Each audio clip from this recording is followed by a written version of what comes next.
প্রিয় দর্শক, যে যেখান থেকে দেখছেন সবাইকে স্বাগত জানাচ্ছি আইএফআইসি ব্যাংক নিবেদিত এনটিভির সরাসরি সম্প্রচারিত নিয়মিত অনুষ্ঠান এই সময়। সাথে আছি আমি মুকসিমুল আহসান। আমরা আজকে দিনের গুরুত্বপূর্ণ সংবাদগুলো প্রথমেই জানিয়ে দেব, তারপর আমরা আলোচনায় ঢুকবো এবং আমাদের সঙ্গে আলোচনায় অংশ নেওয়ার জন্য কয়েকজন অতিথি আছেন, তাদের সঙ্গেও পরিচিত হব। তার আগে আমরা একটু সংক্ষেপে জেনে নিই আজকে দিনের গুরুত্বপূর্ণ ঘটনাগুলো কী।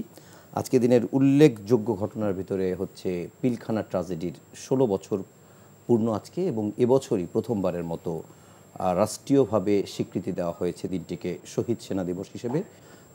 এটি উপলক্ষে আজ বনানীর যে কবরস্থান আছে সেখানে শহীদদের, পিলখানার যে শহীদ হয়েছেন তাদের প্রতি শ্রদ্ধা জানানো হয়েছে। শহীদ পরিবারের সদস্যরা শ্রদ্ধা জানিয়েছেন রাষ্ট্রপতির পক্ষ থেকে, শ্রদ্ধা জানানো হয়েছে প্রধান উপদেষ্টার পক্ষ থেকে, শ্রদ্ধা জানিয়েছেন 3 বাহিনীর প্রধান, বিজিবি প্রধান এবং একই সঙ্গে স্বরাষ্ট্র উপদেষ্টা। এবং স্বরাষ্ট্র উপদেষ্টা বলেছেন এই ঘটনার পেছনে যারা জড়িত আছে তাদেরকে খুঁজে বের করার জন্য যে কমিশন তৈরি করা হয়েছে সেই কমিশন কাজ করছে, 3 মাসের ভিতরে তারা তাদের ফাইন্ডিংস তুলে ধরবে। তো ট্র্যাজেডি, পিলখানার যে ট্র্যাজেডি, এটি নিঃসন্দেহে একটি বড় ঘটনা এবং এই পিলখানা ট্র্যাজেডিতে যাদেরকে আমরা হারিয়েছি 57 সেনা কর্মকর্তা সহ আরও 17 জন, আজকের আলোচনার শুরুতেই তাদের প্রতি শ্রদ্ধা জানাচ্ছি এবং শোক প্রকাশ করছি। এবং এই দিবসটি উপলক্ষে রাজধানীর রাওয়া ক্লাবে একটি আলোচনার আয়োজন করেছিল রিটায়ার্ড আর্মি পার্সনরা, এবং সেখানে সেনা প্রধান তিনি বেশ কিছু গুরুত্বপূর্ণ বক্তব্য দিয়েছেন। তার বক্তব্যের ভিতরে উল্লেখযোগ্য যে বিষয়গুলো রয়েছে তার ভিতরে তিনি এক ধরনের সতর্কবার্তা, বলা যায় যে তিনি দেশের সাম্প্রতিক পরিস্থিতির প্রেক্ষাপটে তিনি জাতিকে এক ধরনের সতর্কবার্তা দিয়েছেন। তার সতর্কবার্তার উল্লেখযোগ্যর ভিতরে রয়েছে নিজেরা কাঁধা ছোড়াছুরি, মারামারি, কাটাকাটি করলে দেশ এবং জাতির স্বাধীনতা ও সার্বভৌমত্ব বিপন্ন হবেন, এটি বলে তিনি সতর্ক করে দিয়েছেন। আইনশৃঙ্খলা পরিস্থিতি স্বাভাবিক করতে সব দলকে ঐক্যবদ্ধ থাকার আহ্বান জানিয়েছেন এবং তিনি বলেছেন একটি সুষ্ঠু নির্বাচন শেষ করে দিয়ে সেনাবাহিনী সেনানিবাসে ফিরে যেতে চান। এছাড়াও আরও বেশ কিছু বিষয় তিনি কথা বলেছেন।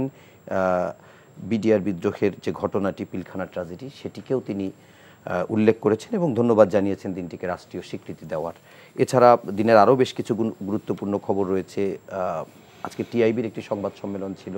তাছাড়া বিএনপি ভারপ্রাপ্ত চেয়ারম্যান তারেক রহমান তিনি আজকে বক্তব্য রেখেছেন বিএনপি মহাসচিব মির্জা ফখরুল ইসলাম আলমগীর। ইত্যাদি বিষয় নিয়েও আমরা সুযোগ পেলে আলোচনা করব, তবে আমরা মূলত পিলখানা ট্র্যাজেডি নিয়ে আলোচনা করার চেষ্টা করব আজকে আলোচনায়। এবং এই আলোচনায় আমরা কথা বলবো, আমাদের সঙ্গে 2 জন অতিথি স্টুডিওতে ইতোমধ্যেই উপস্থিত হয়েছেন। আমার ঠিক ডানে রয়েছেন মেজর অবসরপ্রাপ্ত আলমগীর হোসেন দেওয়ান, তিনি তৎকালীন বিডিআরের ভারপ্রাপ্ত অধিনায়ক 7 রাইফেল ব্যাটালিয়নের। আপনাকে স্বাগত জানাচ্ছি এবং স্বাগত জানাচ্ছি আমিনুল ইসলামকে, তিনি সুপ্রিম কোর্টের আইনজীবী। আপনাদের দুজনকেই স্বাগত জানাচ্ছি এনটিভি স্টুডিওতে আজকের আলোচনায়। এবং আমাদের বিরতির পর আমাদের এই আলোচনায় আমাদের সঙ্গে যুক্ত হবেন জাহাঙ্গীরনগর বিশ্ববিদ্যালয়ের শিক্ষক অধ্যাপক মাফরুহ সত্তার। আমরা সরাসরি শুরুটা করতে চাই দেওয়ান আলমগীর হোসেন আপনার কাছ থেকেই। আমি একটু জানতে চাই যে বিডিআরের ওই দিনের যে ঘটনাটি, দরবার ছিল এবং সেই দরবারের ঘটনায় আমরা যতটুকু দেখেছি সেখান থেকে একজন শুধুমাত্র সেনা কর্মকর্তাকে আমরা দেখেছিলাম, যে কামরুজ্জামান, তিনি ওই ঘটনাকে স্বচক্ষে দেখেছেন, সেখানকে সারভাইভ করেছেন এবং তিনি যে কোনোভাবে সেখান থেকে বেরিয়ে আসছেন। আমি যদি ভুল না করি আপনিও ওই দিন দরবারে যাওয়ার কথা ছিল এবং আপনি পিলখানার ভেতরেই ছিলেন এবং একটু জানতে চাই, দরবার হলেই ছিলেন, একটু জানতে চাই আপনি কিভাবে মানে মৃত্যুর হাত থেকে সেখানে বেঁচে ফিরলেন সেই গল্পটি, এবং আপনি তখন কোথায় ছিলেন, ঘটনাটির শুরুটা কেমন ছিল? ধন্যবাদ ভাই। আমি অ্যাকচুয়ালি বেঁচে যাওয়াটা এটা একটা মিরাকল। আমি ওই দিন আমি মনে করি যে হঠাৎ করে আমি অসুস্থ হয়ে যাই, আবার শুনলাম দরবার পিছিয়ে গিয়েছে 1 ঘন্টা। তো এইটাও একটা কারণ, আমি যাব না বলে একটা স্থির করেছিলাম। পরে আমার রানার এসে বলল, স্যার চলেন, একটা পুরস্কার পাবেন। আমি অ্যাকচুয়ালি এসেছিলাম পুরস্কার নেওয়ার জন্য। আমি অপারেশনাল আসপেক্টে সারা বাংলাদেশে প্রথম স্থান অধিকার করেছিলাম। তো এই পুরস্কারটা নেওয়ার জন্য আমি অ্যাকচুয়ালি ওই দরবারে আসি। জি। তো ওই দিন আমি সকালে হঠাৎ করে আমি অসুস্থ হয়ে যাই, আমার ডায়রিয়া হয়ে যায়। তো আমি যাব না বলে স্থির করেছি। পরে আবার রানার আসলো, আমি অনেক কষ্টে রেডি টেডি হয়ে গেলাম, তখন দরবার হওয়ার আর 2-1 মিনিট বাকি আছে। আমি কেয়ারলেসভাবে দরবার হলে ঢুকি, এবং যেখানে আমরা এর আগে প্র্যাকটিস করেছি যে পুরস্কার যেভাবে নিবে, 12 জন পুরস্কারের জন্য অফিসার যেসু ছিলেন, তো যেই সিটগুলিতে যারা পুরস্কার নেবে তারা বসছিল ওইগুলি ফিল আপ হয়ে গেছে, এবং আমার চেয়ারটা সরিয়ে ফেলছে ওখান থেকে, যেহেতু দরবারের। তো আমি আবার ওই কেয়ারলেসভাবে ঢুকে এমন একটা জায়গায় বসলাম যেখানে এক্সিট যে দরজাটা ছিল কাছাকাছি। জি। আমার পাশে আরেকজন ছিলেন কর্নেল সালাম স্যার, উনি মেডিকেল কোরের, উনিও সার্ভাইভ করেছেন। আমরা একসাথে বসছিলাম। কতজন আপনারা বেঁচে ফিরেছেন ওইখান থেকে? দরবার হল থেকে তো আমরা 5-6 জন বেঁচে গিয়েছি। 5-6 জন। তো যেটা বাকি অফিসাররা বিভিন্ন জায়গায় ছিল আর কি। আপনার একটু দেরি হয়েছিল মনে হয় যেতে, বা? আমার এই যে যেতে দেরি হওয়ার কারণে আমি বসলাম যেখানে বসার কথা ছিল সেখানে সব মারা গেছে, বাট আমি আমার সিট না পেয়ে আমি ওই যে এক্সিট ডোরের পাশাপাশি কাছাকাছি আমি বসলাম। তো যখন সবাই উঠে গিয়েছে তাদের ধাক্কাধাক্কিতে আমি দরজার পাশে যেয়ে পড়েছি, এবং ওখান থেকে আমি দরজার পাশে অনেকক্ষণ দাঁড়িয়েছিলাম এবং সব দেখে ফোন টোন কথাবার্তা বলেছিলাম। যখন দরবারটা শুরু হলো, ডিজি মহোদয় আসলেন, ডিজি মহোদয়কে দরবার হ্যান্ডওভার করা হলো, তখন উনি দরবার শুরু করলেন, ওনার স্পিচটা উনি শুরু করলেন, এবং প্রায় 15 মিনিট বা এরকম হবে উনি কন্টিনিউ বলতে একসময় উনি যখন অপারেশন ডাল ভাতের ব্যাপারে উনি এরকম বলতেছিলেন যে এই ব্যাপারে টাকা পয়সার ব্যাপারে কিছু গুঞ্জন শোনা গিয়েছে, বাট আমি একটা হিসাব দিচ্ছি আপনাদেরকে। উনি বললেন যে এত কোটি টাকা আমাদের সেভ হয়েছে, এটা আমরা একটা কল্যাণ ফান্ড করেছি, আমরা সৈনিকদের কল্যাণে কাজ। ওই সময় আপনার একজন সৈনিক, এটা আমরা বলি যে এফএসএমও, ফিল্ড মার্শাল, যে ইয়াটা ড্রেস, যুদ্ধের যে ড্রেস, এবং তার ভ্যানট অন ছিল, সে এসে ডিজি মহোদয়ের বুক বরাবর আপনার অস্ত্রটা ধরেছে, এবং পাশেই কিন্তু ডিডিজি বসা ছিলেন, উনি এই অস্ত্র ধরে দাঁড়িয়ে আছেন। যে এটা আমরা বলি যে চ্যালেঞ্জিং পদ্ধতিতে আর কি। তো প্রায় 20-30 সেকেন্ড চলে গেছে, উনি দরবারে কথা বলেই যাচ্ছেন ডিজি মহোদয়। এই সময় 1 রাউন্ড ফায়ার হলো করিডোরে, 2 রাউন্ড ফায়ার হয়েছে, এবং এই ফায়ারের সাথে সাথে সমস্ত সৈনিকগণ উঠে গেলেন এবং চারিদিকে ভাঙচুর করে, দরজা জানালা সব ভাঙচুর করে, যেদিকে পারছে দৌড়। তা আমরা ওই যে পদদলিত হয়ে আমরা বেরিয়ে পড়ছি। আর আপনি যেহেতু একেবারে এক্সিটের কাছাকাছি ছিলাম, আপনি টের পেয়ে আমি উঠতেছি, উঠে দাঁড়ায় আবার পড়ে যাই এরকম। তো ওখানে যে আমি পড়েই গিয়েছি একদম, আমার উপর দিয়ে লোকজন চলে গেছে। তারপর আমি পাশে দাঁড়ালাম, পরে দেখলাম যে দরবার হলে চারিদিকে আপনার টোটাল, আমি এই পাশে আমি 8 জন দেখেছি, ওই পাশে আরো 2-3 জন থাকতে পারে। এরা বুলেট আপনার লোড করতেছে আর উপরের দিকে ফায়ার করতেছে। আচ্ছা, ওরা সবার হাতে আমি রাইফেল নিয়ে উপরের দিকে ফায়ার করতে, জাস্ট এই লোড করে ফায়ার করতেছে, এরকম করতেছে আর কি। তো আমি সাথে সাথে আমি ডিজিএফআই কে ফোন দিলাম, মেজর আসাদের সাথে আমার প্রথম কথা হয়। এরপরে আমার আগের সিও ছিলেন কর্নেল মহসিন স্যার, দেন আমার সেক্টর কমান্ডার ছিলেন ব্রিগেডিয়ার জেনারেল ওয়াহিদ স্যার, ওনাদের সাথে আমি কথা বলতেছিলাম। তারপর আর্মি হেডকোয়ার্টার আমি এমআই ডাইরেক্টরেটে কথা বলেছি। তো ডিজিএফআই থেকে বললো যে দে নো ইট, এবং তারা অলরেডি প্ল্যান করতেছেন, এবং general Moeen also he knows it. আপনি ওখানে বসেই ফোন দিলেন? আমি ওখানে দাঁড়ায় দাঁড়ায় কথা বলতেছি। আচ্ছা, বলে দরবার হলের পাশে দাঁড়ায়, তখন এইরকম যে হবে এটা তো চিন্তাই আসে নাই। আমি টেনশন, কি হলো, একটা এরকম ঘটনা ঘটলো। আপনি বেঁচে গেলেন কিভাবে সেটা একটু জানতে চাই। আচ্ছা, তারপরে আমাকে একজন আমারই সুবেদার, সে 2-3 দিন আগে আমি তাকে পাঠিয়েছিলাম র্যাঙ্ক পড়ার জন্য, উনি আমাকে বললো স্যার আপনি চলে যান। আমি বললাম কেন চলে যাব, কি হতে পারে? বলে স্যার আমি বললাম। তো আমি আবার ওখানে দাঁড়ায় দাঁড়ায় বিভিন্ন জায়গায় কথা বলতেছি। তারপর আবার উনি আধা ঘন্টা পরে এসে, আধা ঘন্টা বা 15-20 মিনিট পর আমাকে জোর করে ধাক্কা দিয়ে বলে যে আপনি চলে যান। তা আমি ফোনে কথা বলতে বলতে ওইরকম আবার ওই কেয়ারলেস যে, এরপরে দেখলাম একটা জিনিস, যে কেউ আমাকে কোনো সেলুট করতেছে না এবং কোনো সম্বোধনও করতেছে না। আমি যাই একটা অফিসে বসতাম, ওইখানে ঢাকা সেক্টরের অফিস ছিল, বাট আমি দেখলাম যে কেউ আমাকে ওইরকম কোনো রেসপন্স করতেছে না। তো এই জন্য আমি সরাসরি আবার বাসায় চলে গেলাম। পাশেই টেনিস গ্রাউন্ডের পাশে একটা বিল্ডিংয়ে আমরা থাকতাম, যারা প্রত্যন্ত অঞ্চলে ছিল 6টা ফ্যামিলি আমরা ওখানে ছিলাম। আমি ওখানে চলে যাই।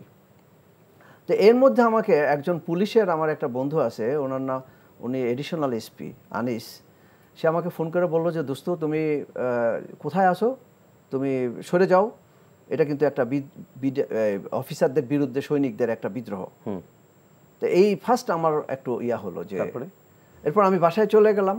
তো বাসায় চলে যাওয়ার পরে চারিদিকে এখন সবার হাতে অস্ত্র, আমি কাউকে অস্ত্র ছাড়া কাউকে দেখি নাই। বিডিআর সদস্য সবাই অস্ত্র দৌড়ে অস্ত্র নিয়ে আসতেছে প্রত্যেকে, এবং একটা পিকআপে করে অ্যামুনিশন দিয়ে যাচ্ছে। তো আমাদের বাসার সামনেই আমাদের একটা টিন শেড বাসা ছিল, বাসার সামনে একটা গাড়িতে আগুন লাগছে। আমি এটা নিভানোর জন্য বাইরে আসলাম, দুইজন লোক এসে, এইটা কিন্তু তখন 11টার মতো বাজে, 11:15 বা 11টা, দুইজন লোক আমাকে এম করে ফায়ার করলো। আচ্ছা। তো আমি আবার তাড়াতাড়ি ভিতরে ঢুকলাম। আমার বড় বোন ছিল, বলে তুই ইউনিফর্ম পরে বাইরে যাইস না, তোকে চিনে ফেলবে। তখন আমি আবার লুঙ্গি আর হাফ শার্ট পরি। আচ্ছা, ওইটার আগুনটা আমরা কন্ট্রোল করি, আর ওরা আবার এসে আমাদেরকে ফায়ার করছিল, বাট আমার এরকম চুলের উপর দিয়ে ফায়ার গিয়ে আপনার ওয়ালে লাগছে। তখন আমরা দরজা টরজা বন্ধ করে ভিতরে ছিলাম। ইতিমধ্যে 11টার মতো বেজে গেছে। তখন আমাদের রুমে তিনজন সৈনিক দরজা ভেঙে ঢুকলো, ঢুকে বললো, আর ইতিমধ্যে কারেন্ট কিছু নাই, ঢুকে তারা বললো যে এখানে অফিসারের ড্রেস দেখা যায়, অফিসার কই। তখন আমি একটা টেবিলের নিচে পালাই। তো এর মধ্যে সবার মোবাইল নিয়ে যায় এবং কাউকে মারধর করে, কাউকে ধমকি করতেছিল। সব ভাবিরা আমাদের রুমে আসছিল, আমরা প্রায় ওখানে 18 জন ছিল। যে আপনার ঘরের ভিতরে ঢুকলো, তারপরে আপনি ওরা সব ভাঙচুর করলো, সবার কাছ থেকে মোবাইলগুলি নিয়ে গেল, এবং খুব তারা একটা ত্রাস সৃষ্টি করলো। এবং আমার ওয়াইফ ওই ভাঙচুরে একটু বাধা দিয়েছিলেন, বাট তাকে ওই সময় তাকে একটা রাইফেল দিয়ে আঘাত করা হয়। তার বাসায় কে ছিল আপনার? আমার বাসায় আমার ওয়াইফ ছিল, আমার মেয়ে ছিল, আর অন্যান্য ভাবিরা সবাই আসছেন। আমার বড় বোন আসছিল, তার বৌমা আসছিল, এরা বেড়াতে আসছিল। আচ্ছা। ওর ছোট বাচ্চা ছিল 6 মাস। তারপর তো এরপরে আমি টেবিলের নিচে পালিয়েছিলাম। তো আমার মোবাইলটা বেজে ওঠে, তো ওরা বললো মামা কোথায়, ফোন বাজতেছে, মামা তো ওইখানে। তো ডাইকা আইনে আমাকে আমার দিকে অস্ত্র ধরলো। তখন আমি কিন্তু ওই যে লুঙ্গি আর হাফ শার্ট পরা ছিলাম। তো আমি বললাম ভাই আমি এখানে বেড়াতে আসছি, আমি এখানকার কেউ নাই। তো এমনি অন্ধকার ছিল, ওরা আর আমাকে মারলো না, নিয়ে আসলো নিচে সবাইকে নিয়ে আসলো। এখন আমাদেরকে কোয়ার্টার দিকে নিয়ে যাচ্ছে। তখন 2জন সৈনিক আমাকে ধরছে, বলছে আপনি মেজর আলমগীর, আপনি নীল ডুমুরের সিও, কালকে তো চিংড়ি মাছ পাঠিয়েছিলেন। তো আমার সব কিছুই বললো। এখন আমি ভাবলাম যে ইতিমধ্যে আমি শুনতেছি কানাকানি যে দরবার হলে সব মেরে ফেলছে, এইসব কথাবার্তা ওরা বলাবলি করতেছিল। তো তখন আমাকে নিয়ে যাচ্ছে, তা আমি ভাবলাম যে আমাকে মেরে ফেলবে। তো আমার আব্বা বলতো যে যখন বিপদে পড়ো তুমি সূরা ইয়াসিন পড়ো। তো আমি সূরা ইয়াসিন পড়তে পড়তে একটা লম্বা সৈনিক আমার হাত, ওদের মাস্ক পরা ছিল, আমার হাতটা শক্ত করে ধরে একটু দূরে নিয়ে যাচ্ছিল, আর 2জন ডাকতেছিল এদিকে নিয়ে আয়। তা আমি ভাবতেছি যে না, ও they will kill me, but আমি মিথ্যা বলবো না। তো আমাকে যা বলছে আমি পরিচয় দিয়েছি, হ্যাঁ আমি সেনাবাহিনী, আমি মেজর আলমগীর, আমি ঠিক আছে এগুলো সব কিছু। তখন এরা ওই সৈনিক দুইটা আবার দেখলাম একজন নাই, একজন কোথায় চলে গেছে, সে আমাকে নিয়ে কোটাঘাটির দিকে হাঁটা শুরু করলো। এখন হাতের বাঁধনটাও একটু হালকা। তো নিয়ে যে আমি বললাম আমাকে কি সেভ করা যাবে, বলে আমাকে তো মেরে ফেলবে এরা, আমি আপনার কি করব। তখন একবার এদিকে যে একবার, তারপর বললো আপনি কোয়ার্টারঘাটের ভিতরে এই রুমে যে পিছনে বসে থাকেন। ওখানে আরো অনেকে ছিল, ওখানে প্রায় 100-র মতো এই বাচ্চা, মহিলা, এবং আমি দেখলাম আমার যাদের গুলি করবে না, আরেকটা অফিসারও ছিল পিছনে লুকানো। আরেকজন অফিসারকে খুব মারধর করছে, রক্তাক্ত সারা শরীর। ভাবি তার পাশে, ও আসছিল অ্যাকচুয়ালি সে মিশনে ছিল, সে আসছিল ছুটিতে, ওকে ঘর থেকে ধরে নিয়ে আসছে এবং চরম মারধর করেছে, এবং তার রক্তগুলি মুছতেছে ভাবি। আর ও ওখানে দাঁড়ায় আমাকে বললো যে তুমি থাকো। আমি আমার ওয়াইফের ওড়নাটা পরে মহিলা সেজে তার পিছনে বসে থাকলাম। আচ্ছা, ইতিমধ্যে আমি দেখতেছি যে একজন হাবিলদার ওখান থেকে বলতেছে এখানে যা অফিসার আছে সব বের করে মেরে ফেলো। ওই আমাকেও তাই নির্দেশ দেওয়ার জন্য ওরা নিয়ে যাচ্ছিল মারতে, অ্যাকচুয়ালি কেন যেন পরে আবার নাই। তো আরেকজন হাবিলদার দেখলাম যে সে সিগারেট খাচ্ছে, বলতেছে দরবার হল ক্লিয়ার, তোমরা যেখানে যা অফিসার আছে সব নিয়ে মেরে ফেলো। আবার সে ইউনিটে ফোন করেও বলতেছে। আচ্ছা, এইভাবে এরপরে ওরা আসছে, আমি পিছনে বসেছিলাম। ওইখানে আমরা প্রায় একটা ছোট্ট রুম। কতক্ষণ ছিলেন এবং কিভাবে বের হলেন? এটা আমরা তো সারা রাত ছিলাম ওখানে, সকাল থেকে 25 তারিখ সারা রাত ছিলেন, সকাল থেকে সারা রাত ছিলাম। ওরা ওই সময় আইসা বিভিন্ন কথাবার্তা বলতেছিল against the DG and madam. খাওয়া দাওয়া দিচ্ছিল না, কোনো খাওয়া। আচ্ছা, রাত 12টার সময় আইসা একজন বলতেছিল যে এখানে মেজর আলমগীর আছে কিনা। তখন আমার ওয়াইফ আমাকে একটু খোঁচা দিল, আমি বললাম তুমি যাও। তো গেল, হ্যাঁ আমি তার ওয়াইফ। কেন? বলেছে না, আমি কনফার্ম করার জন্য আসছি যে উনি বেঁচে আছেন কিনা। আচ্ছা, উনি আপনাকে হয়তো পছন্দই করে, হয়তো বা ওইরকম, বা ওই সময় হয়তো তার হাত ছিল না মারার পিছনে। তো বললো যে আপনাদের কিছু লাগবে? আমি বললাম সব তো না খাওয়া সকাল থেকে, কিছু খাবার দাও। ওরা তখন বিস্কিট এবং পানি দিয়ে গেছে। পরেই বের হলেন পরদিন? আচ্ছা, পরের দিন সকালে সব অফিসারদেরকে যে একজন গাছের উপরে ছিল, একজন সৈনিকদের কোয়ার্টারে ছিল, একজন লোকায় ছিল, বিভিন্ন আইনা আমরা প্রায় 16 জন অফিসার, এবং সবাই মোটামুটি সবাই খুবই আঘাতপ্রাপ্ত, ইনজুর্ড। কারো দাঁত ভেঙে গেছে, কারো এই ইয়েটা ভাঙা, কারো রক্তাক্ত, কারো হাত ভাঙছে, এরকম অবস্থা আর কি। তো পরের দিন, আচ্ছা রাত্রেও কিন্তু 2টার দিকে ওই যে সাহারা ম্যাডাম গিয়েছিলেন। তো তখন আমরা আমাদের সব দরজা টরজা, আমরা যে ভিতরে অফিসাররা আসি বা আসি এটা উনি দেখেন নাই, কেউ দেখে নাই। এই যাই হোক, আপনারা পরের দিন পর্যন্ত টের পান নাই। অস্ত্র কিছু জমা হলো মনে হইলো, আবার তালি দিল, উনি বক্তৃতা দিল ইত্যাদি, তাদেরকে সাধারণ ক্ষমা ঘোষণা করা হলো। আচ্ছা, পরের দিন সব অফিসারদেরকে একত্রে করে, এর ভিতরে এই যে সরকারের প্রতিনিধিরা গেল, তাদের সঙ্গে এগুলো কি টের পাচ্ছিলেন? বা আমরা, আমাদের দরজা আটকিয়েছিল, বাট আমরা টের পেয়েছি যে আসছে, যে কথা বলছেন উনি। টেলিভিশন কিছু ছিল না ওইখান থেকে, আপনারা শুনে শুনে যতটুকু বোঝার চেষ্টা করুন। আচ্ছা, আমরা আরো কিছু প্রশ্ন আমার কাছে আছে, সেই প্রশ্নগুলো নিয়ে আমরা আবার আপনার কাছে আসব। আমরা অনেক দুঃখিত যে আপনাদের কাছেও একটু যেতে চাই। আমিনুল ইসলাম, আপনার কাছে একটু ছোট ছোট করে বেশ কিছু বিষয় একটু জানার আছে। প্রথমেই আমি যে জিনিসটি জানতে চাই সেটি হচ্ছে যে এই যে পিলখানা ট্র্যাজেডিতে মোট প্রচলিত আইনে এটির বিচারের জন্য কয়ভাবে বিচার হয়েছে, এবং এছাড়া বিডিআর আইনে বিচার হয়েছে কিনা, কয়টি প্রক্রিয়া, এবং আসামি কীরকম? ধন্যবাদ আপনাকে। আসলে এখন 12টা 2 মিনিট আগে 25শে ফেব্রুয়ারি ছিল। এই 25শে ফেব্রুয়ারিকে এই প্রথমবারের মতো শহীদ সেনা দিবস হিসেবে আমাদের একটি দিবস ঘোষণা করা হয়েছে। সেই উপলক্ষে আমি প্রথমেই আমাদের যে দেশপ্রেমিক সেনা সদস্য যাদের নিহত হয়েছিলেন তাদের প্রতি আমি গভীর শ্রদ্ধা পোষণ করি। আপনি যে কথাটা বলছেন যে আসলে বিডিআরদের নিজস্ব একটি আইন ছিল, সেই আইনে সারা বাংলাদেশেই যারা বিদ্রোহের সাথে জড়িত ছিল তাদের এটা বিচার হয়েছে, এবং সেই বিচারের মধ্যে কোনো সদস্যকে আপনার চাকরি থেকে তাদেরকে সেক করা হয়েছে, কাউকে 6 মাস, 1 বছর, 2 বছর, 7 বছর পর্যন্ত বিভিন্ন মেয়েদের সাজা দেওয়া হয়েছে, এবং তাদের প্রত্যেককেই চাকরিচ্যুত করা হয়েছে, সবাইকে। আর পিলখানার অভ্যন্তরে যে ঘটনাটা ঘটলো, এবং সেখানে যে বিডিআর সদস্যরা ছিল তাদের বিরুদ্ধে 2টি মামলা হয়েছিল। চাকরিচ্যুত সবাইকে করা হয়েছে? কাদের চাকরিচ্যুত? যাদের বিডিআর আইনে মামলা হলো, আচ্ছা, কিংবা যাদের নিয়মিত মামলা যেগুলো। এখানে কি ওই দিন পিলখানায় যারা ছিল সবাই বিরুদ্ধে কি মামলা হয়েছে? না, আচ্ছা, 850 মানুষের বিরুদ্ধে মামলা হলো, আর বাকিদের বিরুদ্ধে কেস হয়নি। তাদের মধ্যে কাউকে সাক্ষী করা হয়েছে। জানার জন্য মোট কতজনের মতো ছিল বিডিআর ওইখানে? সেটি আমার খুব মনে নাই, এটা আমার মনে হয় মেজর আলমগীর ভালো বলতে পারবেন। তবে আপনি কি ধারণা করতে পারবেন যে ওই দিন পিলখানায় কত মানে বিডিআর জওয়ান ছিল? ওখানে প্রায় 2000। ওকে, আপনি কন্টিনিউ করেন। তো সেখানে 2টি মামলা হলো, একটা হত্যা মামলা হলো আর একটা বিস্ফোরক দ্রব্য আইনে মামলা হলো। তো সেখানে আসামির সংখ্যা ছিল 850। 850 জনের মধ্যে ইতিমধ্যে অবশ্য অনেকে মারা গেছে। 850 কি সবাই হত্যা মামলার আসামি নাকি বিস্ফোরক? দুইটাতেই একই সেম সেট অফ অ্যাকিউজড, দুইটার মধ্যেই আছে। 850 মানুষের বিরুদ্ধেই মামলা হলো, আর প্রায় 3000 সদস্যের বিরুদ্ধে আমার জানা মতে সারা বাংলাদেশ থেকে যারা বিদ্রোহে অংশগ্রহণ করেছে তাদেরকে চাকরিচ্যুত করা হলো, বিডিআর আইনে তাদের বিরুদ্ধে বিচার হলো। এখন আপনি যেটা জানতে চেয়েছিলেন যে এই 3টি মামলায় কিন্তু একই ব্যক্তির বিরুদ্ধে, যাদের বিরুদ্ধে এই হত্যা মামলা বা বিস্ফোরক দ্রব্য আইনের মামলা, তাদের বিরুদ্ধে কিন্তু ওই বিডিআর আইনের মামলা সাজা হয়েছে তাদের।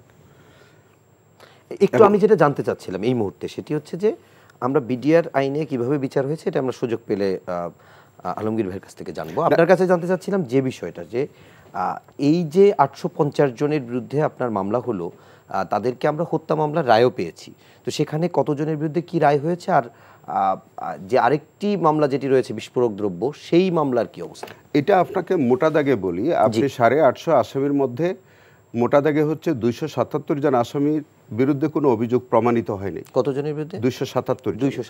277 জন আসামি কিন্তু নির্দোষ সাব্যস্ত হয়েছিল, তাদেরকে খালাস দেওয়া হয়েছিল, মানে 850-এর ভিতরে 850-এর মধ্যে। আর 256 জনের বিরুদ্ধে হত্যাকাণ্ডের কোনো অভিযোগ প্রমাণ হয় নাই। তাদের বিরুদ্ধে বিভিন্ন লুটপাট, চুরি করা, এই জাতীয় কিছু ছোট অপরাধ প্রমাণিত হওয়ার প্রেক্ষিতে তাদের বিরুদ্ধে 10 বছরের সাজা হয়েছিল। 7 বছর, 10 বছর কিংবা ছোট ছোট সাজা, এরকম ছোট, কিন্তু তাদের বিরুদ্ধে কোনো হত্যাকাণ্ডের অভিযোগ প্রমাণিত হয়নি। তার মানে মৃত্যুদণ্ড বা তাদের যাবজ্জীবন হয়নি। তাহলে 256 জন এবং 277 জন আসামির বিরুদ্ধে কোনো হত্যাকাণ্ডের অভিযোগ ছিল না। তাহলে বাকি থাকলো আর বাকি যে সংখ্যাটা আছে তাদের বিরুদ্ধে বিভিন্ন মেয়াদে সাজা, কারো যাবজ্জীবন হয়েছে, কারো মৃত্যুদণ্ড হয়েছে। মৃত্যুদণ্ড কতজনের? সেটি মৃত্যুদণ্ড সম্ভবত আমার যতটুকু মনে আছে যে 139 জনের মতো ছিল মৃত্যুদণ্ড। আচ্ছা, আরেকটা ব্যাপার একটু বলেন, তারপর আমরা পরে আবার আপনার কাছে এটা একটু আসতে চাবো। সেটি হচ্ছে একটি জটিলতা আছে। 5 আগস্টের পরে আমরা যেমন একটি কমিশন গঠন করা হয়েছে এটির অধিকতর ফাইন্ডিংসের জন্য, বিশেষ করে এর পেছনে নেপথ্যে কারা আছে সেটি জানার জন্য। তো আমি এই প্রশ্নটির একটু উত্তর আপনার কাছ থেকে নিতে চাই। একজন আইনজীবী হিসেবে এই মামলার তো আপনি অনেক দিন ধরেই আছেন এটির সঙ্গে, তো একটু জানতে চাই যে আসলে আমরা যখন ভুক্তভোগীদের স্বজনদের সঙ্গে কথা বলেছি, বিশেষ করে শহীদদের স্বজনদের, তাদের অনেকেরই ধারণা যে এটির সঙ্গে একটি আন্তর্জাতিক ষড়যন্ত্র থাকতে পারে, রাজনীতি থাকতে পারে, এবং বিডিআর জওয়ানরা হয়তো তাদের ক্ষোভ থাকতে পারে, কিন্তু পাশাপাশি বেশ কিছু পরিকল্পিত একটি ষড়যন্ত্রের মাধ্যমে দেশের স্বাধীনতা সার্বভৌমত্বকে নষ্ট করার চেষ্টা হিসেবে অনেকের দেখে। এই বিষয়টা আমি এই কেসটির শুরু থেকেই বিচার প্রক্রিয়ার সাথে আমি আছি, এবং তার মধ্যে দিয়ে 664 জন সাক্ষী কিন্তু জবানবন্দি যারা হয়েছে এবং তাদেরকে জেরা করার আমার সুযোগ হয়েছে, এবং এই মামলার পুরো কেস রেকর্ড আমার কিন্তু পর্যবেক্ষণ করারও সুযোগ হয়েছে। সেখান থেকে যে তথ্যগুলো পাওয়া যায়, মেজর আলমগীর উনি পিলখানার ভিতরে ছিলেন, তিনি সমস্ত কিছু জানেন। 22 তারিখে পিলখানার ভিতরে পোস্টারিং হয়েছে, লিফলেট বিতরণ করা হয়েছে। আচ্ছা, তো যখন 22 তারিখে 24 তারিখে বড়খানা, 25 তারিখে দরবার, আপনার 22 তারিখে যখন পোস্টারিং হচ্ছে, লিফলেট বিতরণ হচ্ছে, সেই পোস্টারিং কিন্তু আপনার ফার্ম গেট পর্যন্ত পাওয়া গেছে। কবে পাওয়া গেছে? এই যে 22 তারিখে। আচ্ছা, তাহলে 22 তারিখে যদি আপনার এরকম পোস্টারিং হয়, লিফলেট হয়, গোয়েন্দা সংস্থা তার আগে ফজলানুর তাপস, শেখ সেলিম, সাহারা খাতুন, তাদের সাথে কিন্তু বিডিআর জওয়ানরা একাধিকবার বৈঠক করেছে। আচ্ছা, বৈঠক করেছে তাদের বিভিন্ন দাবি দেওয়া নিয়ে। শেখ সেলিম এটাও বলেছে যে তোমাদের এই দাবি দেওয়াগুলো পূর্ণাঙ্গ এইভাবে না, আরো অন্যভাবে লিখে নিয়ে আসো। আচ্ছা, এরকম ইনস্ট্রাকশনও তারা দিয়েছে। তারপরে আপনি দেখবেন যে পিলখানার ভিতরে 2009 সালের যে ডিসেম্বর মাসের যে ইলেকশনটা হলো, সেখানে ফজলানুর তাপস এবং ওয়ার্ড আওয়ামী লীগ নেতা তোরাব আলী, তাদের নেতৃত্বে একাধিকবার মিটিং হয়েছে ওখানে, এবং সেই মিটিংয়ের মধ্যে ফজলানুর তাপস একাধিকবার তাদেরকে আশ্বাস দিয়েছে যে এটা মনে রাখতে হবে যে বিডিআর কিন্তু একটা প্যারামিলিটারি, এবং মিলিটারির অধীনে তাদের একটা ফোর্স, একটা ডিসিপ্লিন ফোর্স। তাদের সাথে একজন রাজনৈতিক নেতা কিভাবে হ্যান্ডেলিং করতে হবে, এটা কিন্তু একজন রাজনৈতিক দ্বারা একটা দায়িত্বশীল ভূমিকা পালন করতে হইতো।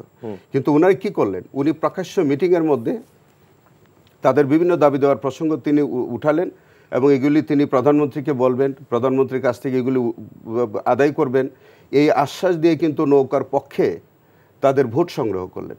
আচ্ছা, এবং এই প্রলোভনটা কিন্তু এটা নির্বাচনের আগে থেকেই।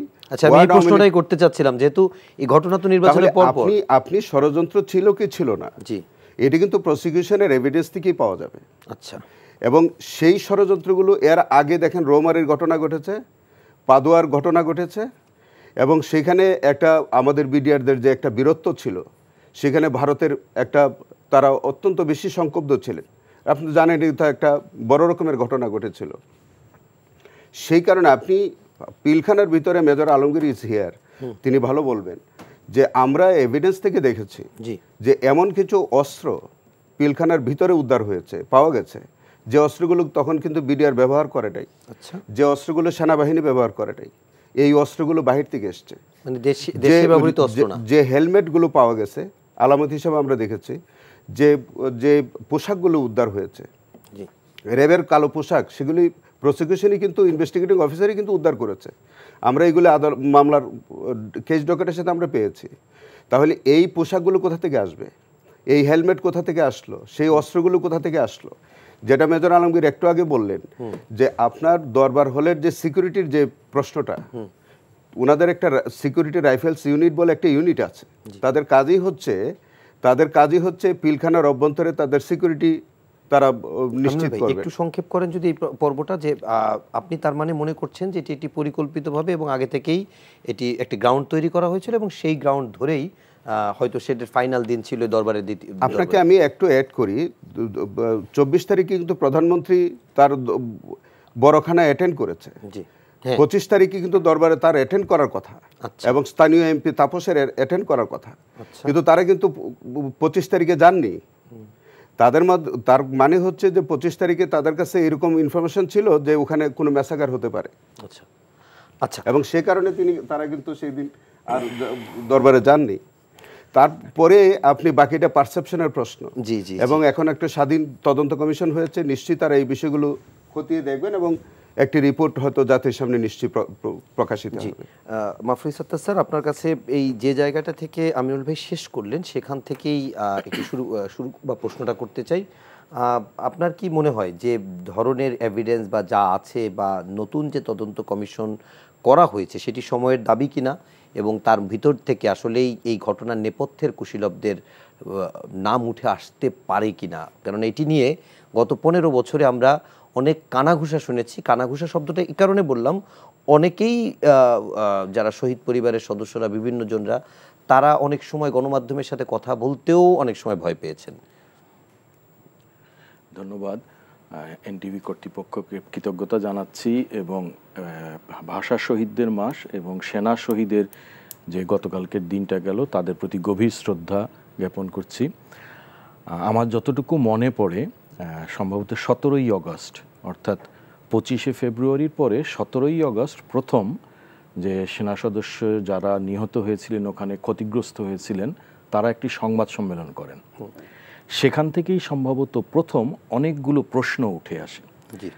একই সাথে দুঃখের সাথে বলতে হয় যে সে সময় কোনো মিডিয়ার যে রোল ছিল সেই রোলও কিন্তু অনেকটাই, যেই প্রসঙ্গে আমরা গেছি, বিশেষ করে একজন সাংবাদিক ছিলেন, মানে যেখানে এর আগে বলা হয়েছে যে অনেকগুলো কথা, আমরা সবগুলো আসলে সেখান থেকেই উত্তরটা চলে আসবে যে আমরা কিছুদিন আগে সাবেক সেনাপ্রধানের একটা ভিডিও শুনেছি আমি, সেখানে তিনি দাবি করেছেন যে র্যাব একজন ক্যাপ্টেনের নেতৃত্বে ভিতরে ঢুকে গেছিল এবং তাদেরকে যদি অনুমতি দেওয়া হতো তাহলে তারা ওই সময়ে এই মিউটিনিটা, বা আসলে তো মিউটিনিটা আমি মিউটিনি হিসাবে মনেও করি না, এটা একটা পরিকল্পিত হত্যাকাণ্ড, এই হত্যাকাণ্ড হয়তো থামানো যেত।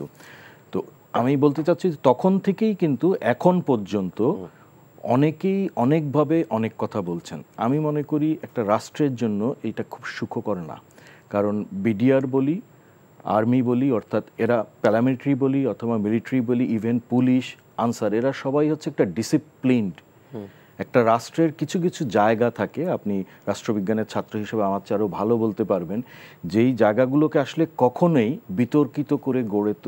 বিতর্কিত করে তোলা উচিত নয়। আজকে সেনাপ্রধানের বক্তব্যে এই জিনিসটি ছিল, তিনিও একটা আহ্বান জানিয়েছেন, তো যাতে মানে যারই হয়তো থাকতে পারে, বিচার বিভাগ বলি, প্রত্যেকেরই কেউই হয়তো মানে ইসের ঊর্ধ্বে নয়, ভুলের ঊর্ধ্বে নয়, কিন্তু যখনই এই ধরনের কোনো বিতর্ক উঠে তখন আসলে রাজনৈতিক নেতৃত্বই বলি অথবা সরকারের যারা মূল থিঙ্ক ট্যাঙ্ক থাকেন বা যারা পরিচালক থাকেন, আগে কি হয়েছে সেটা একটা প্রসঙ্গ অবশ্যই, কিন্তু এখন যারা আছেন তাদের উচিত হবে সময়ক্ষেপণ না করে অতি দ্রুত যে স্বাধীন কমিশন গঠন হয়েছে সেই স্বাধীন কমিশনের মাধ্যমে বিশ্বাসযোগ্যভাবে আসলে কি ঘটেছে, কারা এর জন্য দায়ী, এর পেছনে কারা ছিলেন, এই সবগুলো বিষয় তুলে ধরা। কি ঘটেছে তার কিন্তু গত 15 বছরে আমরা একটা বিবরণ প্রায় পেয়ে গেছি। কিছুক্ষণ আগে মেজর আলমগীর এখানে বলছিলেন, কিন্তু বিভিন্ন জন যারা ওখানে ছিলেন, যারা বেঁচে ফিরেছেন আল্লাহর অশেষ রহমতে, তারা কিন্তু প্রায় একই ধরনের একটা বয়ান দিয়েছেন যে ঘটনা কি ঘটেছে। কিছু কিছু ক্ষেত্রে হয়তো কিছু কিছু আছে যে কেউ বলছেন যে তার সাথে যারা কথা বলেছেন তারা হিন্দিতে কথা বলেছেন। তো এই যে কথাগুলো উঠে আসে, এগুলো এমন ইঙ্গিতবহ হয়, বিশেষ করে রাষ্ট্রের জন্য আমি মনে করি এটা খুবই ক্ষতিকর। যদি এই বিষয়ে সঠিক কি হয়েছে যদি তদন্ত কমিশন বের করে না নিয়ে আসতে পারেন বা অতি দ্রুত যদি বের না করেন, এবং আসলে এর পেছনে কারা ছিলেন, কোথার থেকে এটা শুরু হলো, তা না আসলে কিন্তু আমাদের ভবিষ্যৎ রাষ্ট্রের জন্য এটা খুব একটা সুখকর হবে না। তখন বিতর্কিত হয়ে পড়বে সেনাবাহিনী, বিতর্কিত হয়ে পড়বে এই ধরনের যে কোনো ডিসিপ্লিন বাহিনী। এর স্বার্থেই, দেশের ইন্টিগ্রিটির স্বার্থেই উচিত যে এই স্বাধীন কমিশন যেন সুষ্ঠুভাবে অতি দ্রুত এই বিষয়ে একটা সম্পূর্ণ সত্য অনুসন্ধানী বিশ্বাসযোগ্য একটা প্রতিবেদন তুলে ধরেন। ওকে, আমি একটু মেজর আলমগীর আপনার কাছে আবার যেতে চাই একটা ছোট্ট প্রশ্ন নিয়ে। সেটি হচ্ছে যে কিছুক্ষণ আগে আমিনুল ভাই যখন কথা বলছিলেন তিনি বেশ কিছু তথ্য দিচ্ছিলেন, বলছিলেন যে 22 তারিখে থেকেই তারা এই লিফলেট বিতরণ করে, যে লিফলেটটা পিলখানার ওই বিডিআর সদর দপ্তর ছাপিয়ে ফার্মগেট পর্যন্ত পৌঁছে গেছে, এবং আগে থেকেই তারা এই চাল ডাল অপারেশন, বিভিন্ন ক্ষেত্রে ক্ষোভ, এগুলোকে পুঞ্জীবিত করার কাজ করছিলেন। এবং তিনি বলেছেন যে আওয়ামী লীগ অনেক নেতাদের সঙ্গে তারা বৈঠক করেছেন, এমনকি দরবারের দ্বিতীয় দিন সম্ভবত, যেটি প্রথম দিন প্রধানমন্ত্রী সেটি উদ্বোধন করেছে, পরদিনও তার যাওয়ার কথা ছিল, অথবা স্থানীয় সংসদ সদস্য শেখ ফজলেনুর তাপস তিনিও হয়তো সেখানে যাওয়ার কথা ছিল, কিন্তু কেউ সেখানে যায়নি এবং তারা আগে বৈঠক করেছে। তো এইরকম আগে থেকেই যে একটা জনমত তৈরি করার জন্য বিডিআররা ভেতরে ভেতরে করছিল, সেটি আপনারা জানতে পারতেন কিনা বা ধারণা করেছিলেন কিনা, কিংবা গোয়েন্দা ব্যর্থতা ছিল কিনা? এখানে অবশ্যই গোয়েন্দার ব্যর্থতা ছিল আমি মনে করি। আর লিফলেটের ব্যাপারটা আমিও শুনেছি, এবং আমার কাজের পরে শুনেছেন নাকি ওই সময় শুনেছেন? না, ওই দিন রাত্রেও বলতেছিল এরকম, আমার ওয়াইফ বলতেছিল যে কি লিফলেট নাকি করছে, তুমি দেখছো কিনা। আমি অ্যাকচুয়ালি ওই সময় অনেক দিন পরে ছুটি আসছি, এরকম টাইপের আর কি, যে এই সুযোগে আমি বিভিন্ন জায়গায় দেখা করতে, আমি ভিতরে ছিলাম না খুব একটা। বাট এই দরবারে প্রাইম মিনিস্টার আসার কথা ছিল এটা আমি জানি না। আচ্ছা, প্রথম এর আগের দিন উনি ছিলেন? আগের দিন তো উনি আসছেন, এই দরবারটায় মনে হয় ওনার আসার কথা ছিল। এমপিরা থাকেন এই সমস্ত? না, দাওয়াত ছিল। আচ্ছা, এমপিরা থাকার কথা না। আচ্ছা, আমাদের তো এটা এর আগে তো আমরা প্র্যাকটিস করেছি। আচ্ছা, আর জি, হ্যাঁ, লিফলেটের ব্যাপারগুলি আমি যতটুকু জানছি, ওই সময় জেনেছি, পরেও জেনেছি যে এটা ডিজি মহোদয় অবগত তেমন একটা পাত্তা দেন নাই। উনি এরকম ধরনের, আসলে এটা তো চিন্তা করা যায় না, ধারণার বাইরে ছিল আপনাদের। আমি তো দরবার হলে থেকেও ওইখানে আধা ঘন্টা পর্যন্ত অপেক্ষা করেছিলাম, তখন তো চিন্তা করতে পারি নাই যে আমার সৈনিক আমার বুকে গুলি করবে। আচ্ছা, মানে ব্যাপারটা এই কারণে বললাম, এটা তো এই ইন্টেলেকচুয়াল হন আপনাদের, মানে সেনাবাহিনীর যে গোয়েন্দা সংস্থায়ও যারা কাজ করে তারাও বেশ চৌকস হয়, তো সেগুলো আমি মনে করি যে বিডিআর থেকে জানা যায়নি এই ক্ষোভগুলো বা এরকম অবস্থা। আমি যখন প্রথমেই ডিজিএফআই সাথে কথা বললাম, এরা তো আগে কিছুই জানে না, এবং ওই সময় আমার কাছ থেকে শুনে ফার্স্টেই বললো যে হ্যাঁ আমরা খবর পাচ্ছি এবং এটা আর্মি হেডকোয়ার্টার একটা প্ল্যান করতেছে, আর্মি উইল মুভ। আচ্ছা, আমি একটা জিনিস একটু আপনার কাছে জানতে চাই, সেটি হচ্ছে এই ঘটনার বর্ণনা শোনার ক্ষেত্রে এটি আমার শেষ প্রশ্ন আপনার কাছে, সেটি হচ্ছে যে আমরা দেখেছি যে সেখানে যখন সকালবেলা একেবারে যখন এই মানে বিডিআর জওয়ানেরা যখন একেবারে অস্ত্র হাতে তুলে নেয়, মানে নৃশংসভাবে হত্যা করে, নারকীয় তাণ্ডব চালায়, এবং পরবর্তীতে আমরা দেখি যে চারপাশে প্রায় আর্মির গাড়িগুলো চলে আসে, ট্যাঙ্কও চলে আসে, কিন্তু যদিও ঢুকতে যাওয়া কিংবা সেটার উপর আক্রমণ চালানো সেই বিষয়গুলো চায়নি। অনেকগুলো কারণও আছে, কারণ হচ্ছে ভেতরে অনেকে জিম্মি ছিল, তাদেরকে জীবিত উদ্ধার করার চিন্তাও ছিল, অনেক বাস্তবতাও ছিল। কিন্তু আমার প্রশ্ন হচ্ছে যে একটা প্রক্রিয়া, সাধারণ ক্ষমা ঘোষণা করা, প্রধানমন্ত্রী কার্যালয়ে তারা গেলেন, দফায় দফায় মিটিং হলো, কিন্তু সবথেকে বেশি সেনা অফিসারকে কখন মেরে ফেলা হয়েছে বলে মনে হচ্ছে আপনার কাছে? এটা আমার মনে হচ্ছে এটা 11টা প্লাস বা মাইনাস, সকাল 11টার দিকেই বেশি করছে। কিন্তু আমরা ধরেন প্রথম দিনে যখন এরপর বিচ্ছিন্নভাবে দিনে কিছু আরো 2-1 অফিসারকে এখানে সেখানে মেরেছে। আমরা প্রথম দিন সকালবেলা যখন এই ঘটনা শুনে মানুষের ভেতরেও একটা জিনিস মনে হচ্ছিল যে তারা হয়তো কোনো বঞ্চিত, সে কারণে হয়তো তারা কোনো দাবি করছে বা এরকম একটা ব্যাপার। কিন্তু পরদিন যখন ম্যানহোল থেকে একের পর এক লাশ আসে, তখন গোটা জাতি মানে সংক্ষুব্ধ, শুধু বলবো না যে একটা কলঙ্কিত অধ্যায় ছিল এটি। তো আমার একটু আপনার কাছে এক্ষেত্রে একটা জিনিস একটু জানতে চাই যে আপনাদের যারা এই ভুক্তভোগী কিংবা যারা শহীদ পরিবারের সদস্যরা, তাদের 7 দফা দাবি আমরা দেখেছি, তার ভিতরে একটি উল্লেখযোগ্য বা 15 বছর ধরে একটি শহীদ সেনা দিবসের দাবি করে আসছিলেন। তো অবশেষে সেটি আপনার সহকর্মীরা যারা শহীদ হয়েছে ওই দিন, তাদের রাষ্ট্রীয়ভাবে স্বীকৃতির জন্য এবছর থেকেই শহীদ সেনা দিবস হিসেবে পালনের সিদ্ধান্ত নিয়েছে সরকার। সরকারের এই সিদ্ধান্ত আসলে ওই ঘটনার সাথে আপনারা যারা সম্পৃক্ত বা যারা সেনা অফিসার যারা মারা গেছেন তাদেরকে তো আমরা ফিরে পাবো না, বাট এটি তাদের কষ্ট লাঘবের জায়গা থেকে বা তাদের স্বীকৃতির জায়গা থেকে কিভাবে দেখছেন? এটা আমাদের যারা ভিকটিম, যাদের বাবা, যাদের স্বামী মারা গিয়েছে, তাদের জন্য একটা সামান্য সান্ত্বনা আমি বলতে পারি, যে একটা স্বীকৃতি দেওয়া এটা। আর তাদের যে এখন মেইন দাবিটা, আমরা রাওয়াতে এই ব্যাপারে মিটিং করি, আমাদের একটা গ্রুপ আছে, ভিকটিম একটা গ্রুপ আছে আমাদের। তো সেখানে দাবিটা হচ্ছে যে একটা সত্যটা বের হয়ে আসুক, জি, এটা তারা, এবং একটা ন্যায্য বিচার হোক। আজকেও বলেছে এবং এবারে একটু জোরে বলেছে। এইটাই এখন চাওয়া, আর কিছু চাওয়া না। ওকে, আমি একটু আমিনুল ভাই আপনার কাছে আর একটা প্রশ্ন একটু জানতে চাই। সেটি হচ্ছে 5 আগস্টের পরে যখন এই অধিকর তদন্তের জন্য যখন একটি কমিশন করে দেওয়া হলো পেছনের কারণ জানার জন্য, ইন দ্য মিন টাইম আমরা রাজধানীতে বিভিন্ন জায়গায় এরকমও দেখেছি যে বিডিআরদের পক্ষ থেকেও আন্দোলন হয়েছে, তাদের স্বজনরা যারা ভুক্তভোগী বলছেন, এবং তাদের একটি বড় জায়গা হচ্ছে, আমি যতটুকু জানি আপনি একটু ক্লিয়ার করবেন, যে কেউ বলছেন যে তার হত্যা মামলায় যতটুকু শাস্তি তার হয়ে গেছে, কিন্তু বিস্ফোরক মামলা আর না আগানোর কারণে তার সাজার থেকেও বেশি সময় ধরে সে আছেন। তো আসলে এই সমস্যাটি কেন হচ্ছে এবং সমস্যাটি কীরকম? আসলে একটা বিষয় হচ্ছে যে গত 16 বছর যাবৎ আওয়ামী লীগ যে শাসন ব্যবস্থাটা ছিল, সেখানে প্রথমত এই মানে তাদের বিক্ষুব্ধ হওয়ার প্রথম কারণটা হচ্ছে যে প্রথমত অনেক নির্দোষ মানুষকে কিন্তু এই মামলার মধ্যে সম্পৃক্ত করা হয়েছে, এবং যে কারণে আপনি দেখেছেন যে সংখ্যাটা আমি একটু আগে বললাম যে 277 জন তারা সরাসরি নির্দোষ সাব্যস্ত হলেন, এবং 256 জন তাদের হত্যাকাণ্ডের অভিযোগ প্রমাণিত হয়নি, তাদের অন্যান্য ছোট ছোট অভিযোগ। তাহলে এই মানুষগুলো একটা সংক্ষুব্ধের জায়গাটা হচ্ছে যে গত 16 বছর তারা জামিন পাওয়ার একটা হকদার ছিল, কিন্তু তাদেরকে জামিন দেওয়া হয়নি।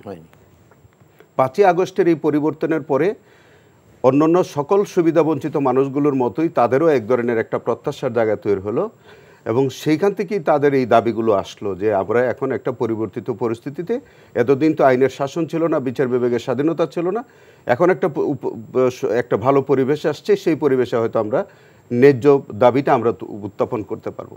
আপনি দেখবেন যে 5ই আগস্টের পরে আদালতের কাছে আমরা আবেদন করেছি, আমরা এই কথাই বলেছি যে লোকগুলো নির্দোষ সাব্যস্ত হলো, নির্দোষ সাব্যস্ত হওয়ার পরেও তারা 16 বছর তাদেরকে হাজতে আটক করে রাখা হয়েছে।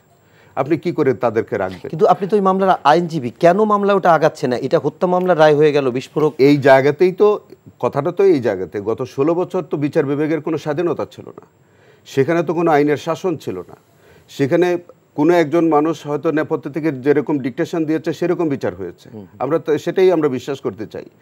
এবং সেই জায়গা থেকে আপনি খুব সহজ সমীকরণ যে আপনি একটা মানুষ নির্দোষ হওয়ার পরে তাকে আটক করে রাখবেন কেমন করে?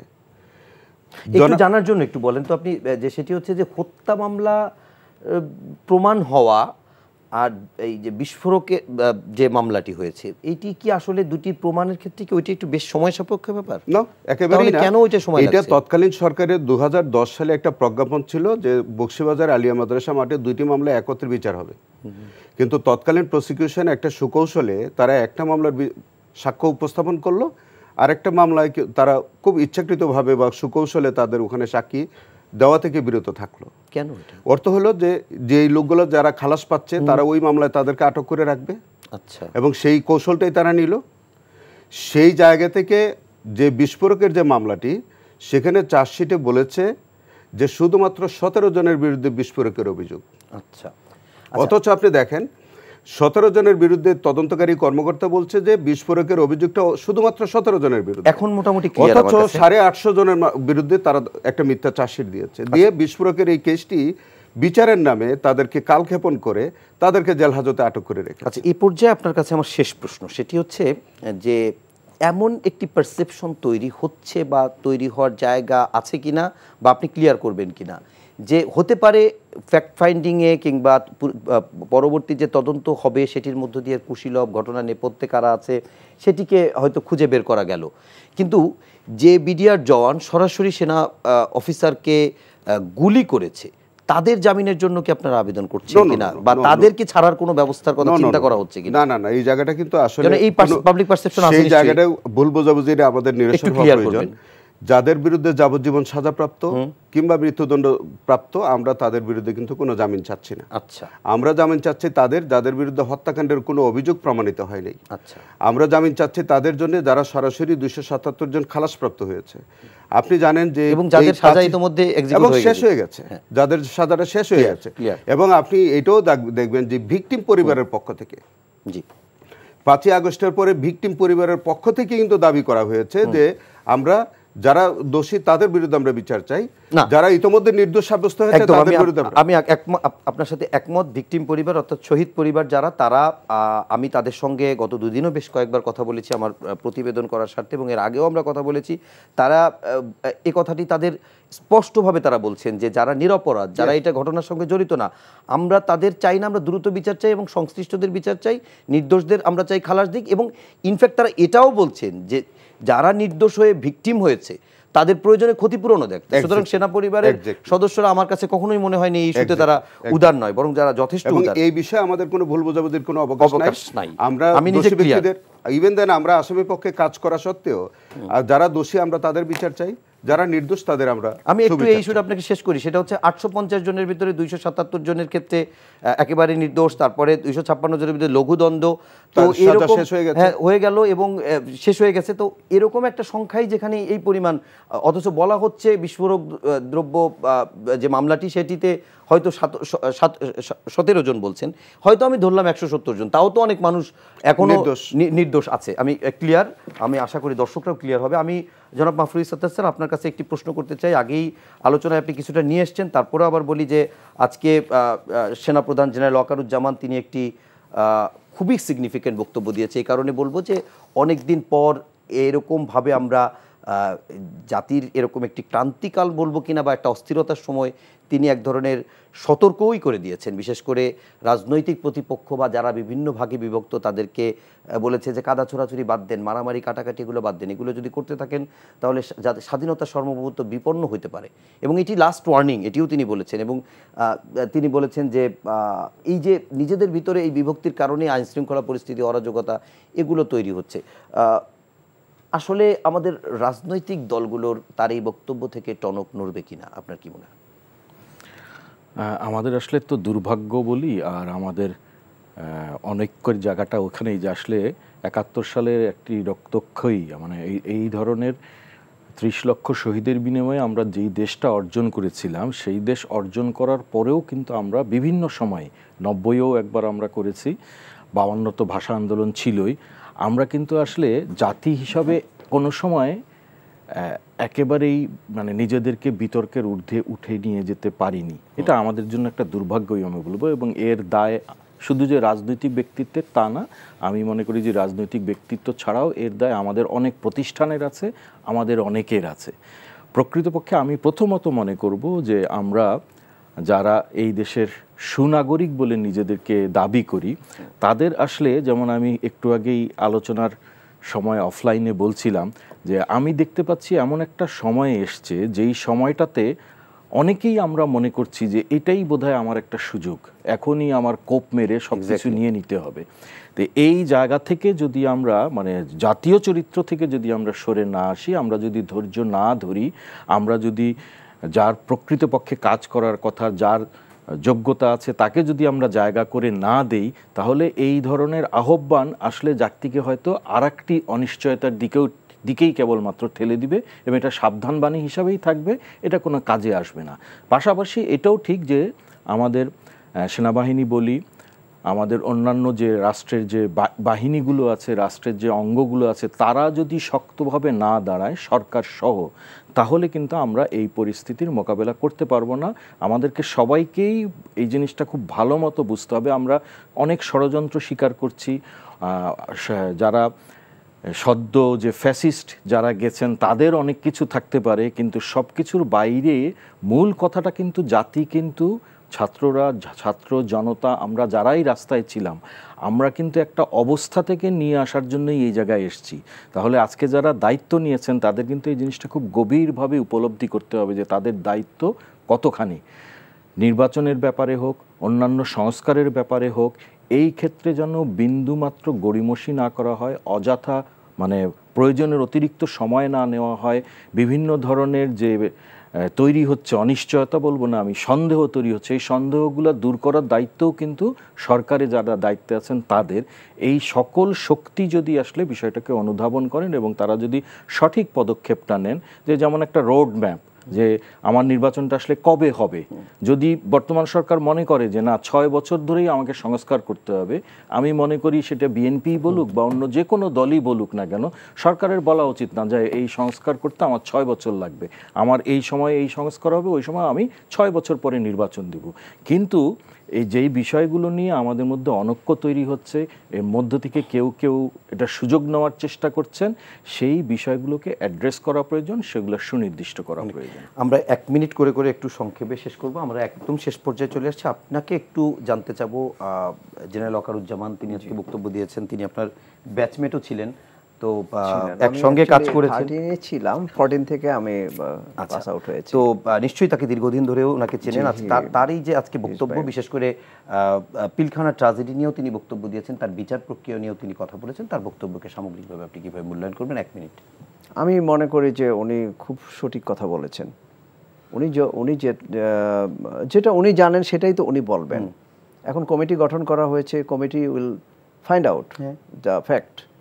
এবং উনি যে সতর্কের কথা বলেছেন এটা ঠিক আছে, এটা ইন্টারনাল হতে পারে, অর্গানাইজেশন টু অর্গানাইজেশন হতে পারে, তাদের মধ্যে ইন্টারনাল বেশ কিছু হতে পারে। এটা যারা যেখানে আছেন এবং এর সাথে জড়িত তারাই এটা রিয়েলাইজ করবে। বাইরে থেকে কিন্তু অনেকেই এটা ব্যাপারটাকে একটু অন্যভাবে দেখবে, তারা রিয়েলাইজ করবেন না। আমি মনে করি যে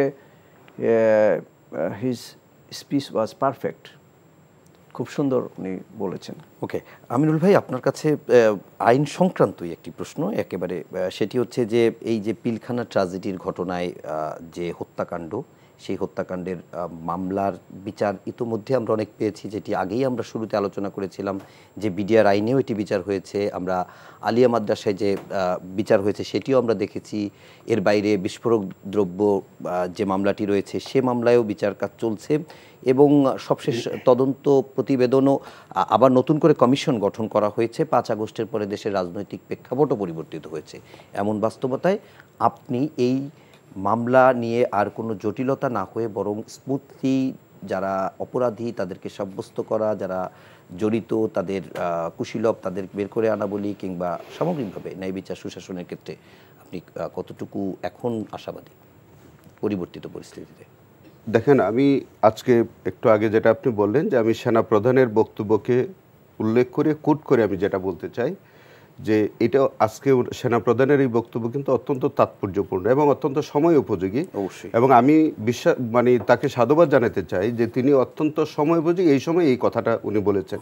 তিনি আমাদের বিডিআর এই হত্যাকাণ্ড সম্পর্কে যেমন কথা বলেছেন, তিনি আইন শৃঙ্খলার অবনতির বিষয়ে কথা বলেছেন। একটি কথা আমি বলি, সেটা হচ্ছে যে উনি আইন শৃঙ্খলার অবনতি সম্পর্কে উনি যেটা বলছেন যে সেনাবাহিনী, নৌবাহিনী, বিমান বাহিনী তারা ডিসিপ্লিন ফোর্স, তাদের সম্পর্কে তো কোনো প্রশ্ন ওঠে না।